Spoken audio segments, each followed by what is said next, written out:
Hey, everybody. Good morning, good evening, good afternoon. Hope you're having a blessed day. Welcome to Pep Talk, the podcast where we give you the truth, the whole truth, and nothing but the truth when it comes to health, wellness, and other related problems that you hear about in the world or on social media or whatever it is that you're dealing with. We take these complex things, we make them simple, and we give you action steps that you can start not just understanding, but putting into your daily life to improve the quality of your health, your family's health, and the health of your community. Hey, I'm your host, Dr. Eric Naputi, and today I'm going to break down a very common conversation that people are having today when it talks about genetics and genetic problems. Many people are hearing all over social media about methylation issues, about things like MTHFR and things like MTRR and COMT. What are these genes? What do they do? Why, if we have them, what do we do about it? And why is it such a big deal? And how does this affect our overall health and wellness? And then what are the top 10 biohacks that you can start doing right now to help improve the quality if you have those genes? So let's get into this conversation. Many of you guys know that as a functional medicine practitioner, as a longevity and a anti-aging expert, my job is not to treat symptoms and diseases. My job is to find the root cause of the problems and help people make lifestyle changes to improve the quality and function of their genetic and cellular health and expressions. We use nutraceuticals, sometimes pharmaceuticals, but a lot of times we use lifestyle changes. And man, everybody has a genetic code. That's what I need you to understand. We're all born with a very unique genetic code that we get from our parents and their parents' on both sides. And that gets passed down to us. And there are different kinds of genes. There are some genes that, determine the color of our hair, how tall we're going to be, the color of our skin. There are some genes that are epigenes, and these genes turn on and turn off based off of stresses in our life and based off of lifestyles. And some of the genes that I want to focus on are genes known as methylation pathway genes. What does that mean? Well, there's something in our body called the methylation detox pathway. Well, every cell in the body, think about it like a car. Cars produce energy and they also produce waste or exhaust. Well, that waste and exhaust needs to come out of the cell. And if it doesn't, then those cells are going to back up and they're not going to work like they're supposed to. And those cells become toxic and then ultimately become sick.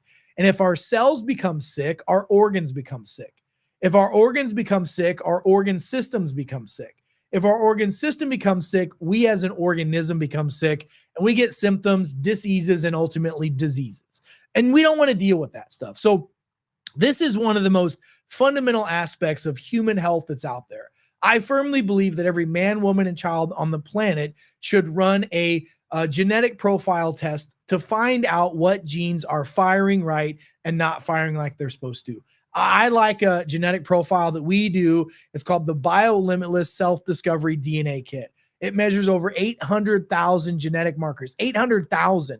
And then through the use of AI technology, we give you the map, the keys in the car of how you should eat, how you should sleep, how you should supplement, how you should live your life, how much, rest between workouts you should have, how your body responds to stress, how your body responds to aging. You really, truly have a roadmap of where you're at and where you're going. There's one subset that we look at, which are the methylation genes. And if these genes are mutated a little bit, that's going to cause some problems. So I took some notes today. I want to read through some of these genes, and I'll tell you how problematic these gene issues are and how common they are. According to the latest data and research, about 70 to 75% of the population has some type of methylation mutation in their genes. Here are the major genes that deal with methylation. Number one is the MTHFR gene. MTHFR. That gene looks like the word mother trucker, right? Because it's a mother trucker of a gene if you have that problem. That gene can cause all kinds of issues. We're going to go back and talk about symptoms of this gene in just a moment, but the MTHFR gene helps the body process folate. If you have MTHFR gene mutation, a methylated version of that is necessary. Methylfolate and methylcobalamin are essential to have. If you don't have that, that's a serious problem. MTR is another gene that helps the body deal with the amino acid homocysteine. If homocysteine is high, you have a higher risk for cardiovascular disease, and ultimately death. And that's a big problem. Methylcobalamin which is methylated B12, is essential for that gene. There's another gene called AHCY. This gene helps with something called SAH in the body, which converts homocysteine in the body, which if you don't have enough niacin, vitamin B3 niacin, that can lead to issues of mental emotional dysregularities, cellular inflammation, and lots of serious problems with choline and betaine and digestive function and so much more. MTRR is another gene. If this gene is bad, it also involves the conversion of homocysteine into melatonin. This is the gene that, if positive, your body usually doesn't sleep well, and you typically need 8 to 10 hours of sleep instead of that 7 to 8 hours of sleep that the average person needs, because it's just not converting. L-methylfolate, methylcobalamin, and multi-enzymes are super ridiculously important if you have that. The final gene is called COMT, C-O-M-T, C-O-M-T. If you have that gene, it's responsible for degrading cholehistamines and neurotransmitters. This is a dopamine gene. This one's really important to know from a pharmacogenetic standpoint as well. These are people who don't respond well to muscle relaxers, painkillers, Tylenol, Advil, ibuprofen. You shouldn't be taking that stuff anyway, but supplementing with SAMe and NAC is really important to get those genes to fire. Let's talk about MTHFR for a minute. Did you know that MTHFR gene is the number one gene in the body that leads to a problem of issues with gluten? If you have MTHFR, you're going to be gluten sensitive. You got to get gluten out of your system. It's like kryptonite for your body. And gluten is in it's a protein that's in genetically altered wheats and grains. In the 1960s and 70s, our government allowed for the alteration of the natural, normal version of grains that are produced in our country. And this alteration led to people that have these genetic imbalances, which is the vast majority of our population, not able to process these foods. So these folks have to avoid breads, pastas, grains, oats, barleys, certain types of rice. If they're going to have those foods, they must be gluten-free, and they must moderate those. They have to really moderate those foods in their diet. These folks also have to avoid synthetic B vitamins, which are in a lot of fortified foods, things like breads, pastas, cereals, juices, energy drinks, etc. And a lot of the B vitamins that people take as a supplement are not methylated B vitamins. And these are, like, again, poisons for people who have MTHFR. If you're positive for MTHFR, you also have issues with things like autoimmune problems, chronic inflammation. You're more predisposed to having thyroid dysfunction. If you have MTHFR, it's one of the leading causes of thyroid issues. MTHFR leads to infertility. MTHFR leads to food allergies, food sensitivities, environmental allergies, environmental sensitivities. It can lead to a whole slew of problems, including leaky gut, because of the digestive issue. So it's a serious issue that's out there, and more people have it than they know. The fact that every man, woman, and child is not tested at birth for these genetic imbalances is beyond my comprehension. Most people, I guess, don't understand it and don't understand the power of these genes. Listen, most of your doctors only get about 4 to 6 hours of nutritional training, which all bio and organic chemistry is based off of nutrition. That's how the body works.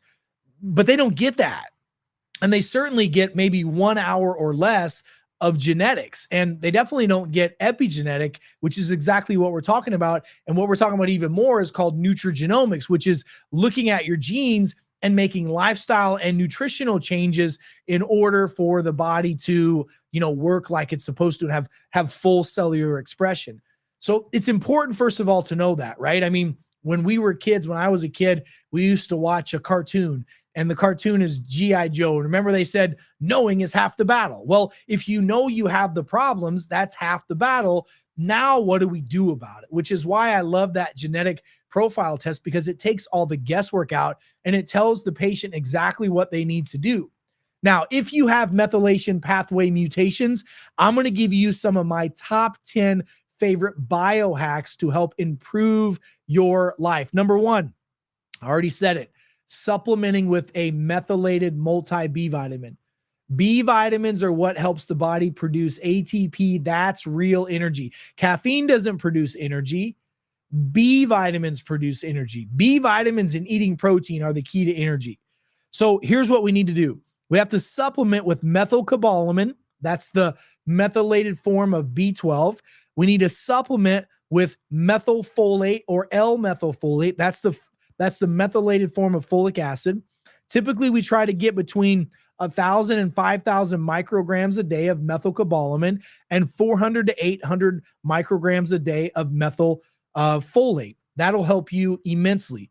Number 2, increase your magnesium. Boy, I talk about magnesium all the time, don't I? Because almost every single physiological pathway in the body needs magnesium to deal with it, which is why most people are deficient in magnesium. So here's what you need to do. Go get magnesium glycinate. It's the easiest form to absorb. It's the most bioavailable. It'll raise your serum blood levels of magnesium, and that's what you need to do. Magnesium glycinate. Here's how you dose it. Take your body weight times 10.6. Divide that number by 2.5. That's how many milligrams a day of magnesium glycinate you should be taking, regardless of how much you get from your diet. Supplement with that amount. If it upsets your stomach or gives you diarrhea, it's the wrong kind, or you have some other issues going on. I typically like to take some magnesium in the morning and the rest of it at bedtime. Magnesium can help your body get into that parasympathetic state and help you rest, relax, digest, and etc. Glutathione. Glutathione is a very powerful peptide. Glutathione is a very strong antioxidant in the body. Glutathione will help your body with methylated issues. Glutathione will help boost NAC. Glutathione converts into NAC. And then ALA. If you add some selenium, here's kind of another biohack, 300 micrograms of selenium, which is like eating 3 Brazil nuts a day. It's cheaper to buy the supplement now because Brazil nuts are crazy expensive for lots of reasons. But go get some good, healthy selenium, 300 micrograms a day, and that can reduce your risk for cancers as well. Reducing your exposures to toxins, minimizing BPAs, phospholates, heavy metals, pesticides,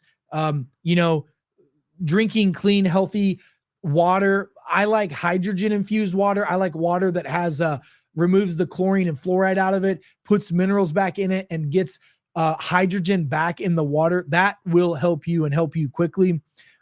Also, if you'll start taking some binders, I have a detox formula that we recommend called Detox Pro Plus. It has a lot of binders in it. It'll pull the plastics, the heavy metals, and some of these forever chemicals out of your system. But you got to reduce your exposure to that. Optimize gut health. We talked about this already. Understanding how your gut functions, having the right prebiotic, probiotic, postbiotic. I use a prebiotic called Master Microbiotics. It's a spore-based bacteria that has the majority of the microbes that are normally in the blue zones, the areas where people live a long, happy, healthy, productive life in. And we don't have those in our industrialized societies. Plus, I like the fact that it has a phytomicro encapsulation. So that means when you swallow that capsule, it gets the bacteria past the stomach acids, which are volatile for the bacteria, and has a 99% survivability of the payload to the small intestine. Incorporating fermented foods and eating postbiotics like fermented foods, butters, ghee butters, real butter is a really big deal. Avoiding folic acid is a super big deal. These are things that are in breads, pastas, grains, cereals, juices, fortified B vitamins. It says it's fortified in vitamins. Flip it over and look at the back of the drink or the ingredients. If it doesn't say methylcobalamin or methylfolic acid or methyl something, you can't have it. Don't have it. Consume foods rich in sulfur. Rich sulfur foods are things like garlic, onions, cruciferous vegetables like broccoli and cauliflower and cabbage, and then eating eggs on a regular basis. Another reason why I recommend all adults eat about 4 to 6 eggs, the entire egg white and the entire egg yolk every day. Number 8, exercise regularly. If you don't move it, you lose it.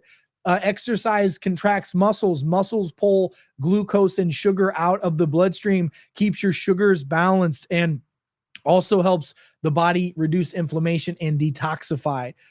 Using a supplement called SAMe, SAME, it's a good biohack. It helps with the methylation cycle. About 200 to 400 milligrams a day of SAMe is good. Also helps a lot with the chronic fatigue aspect of methylation issues.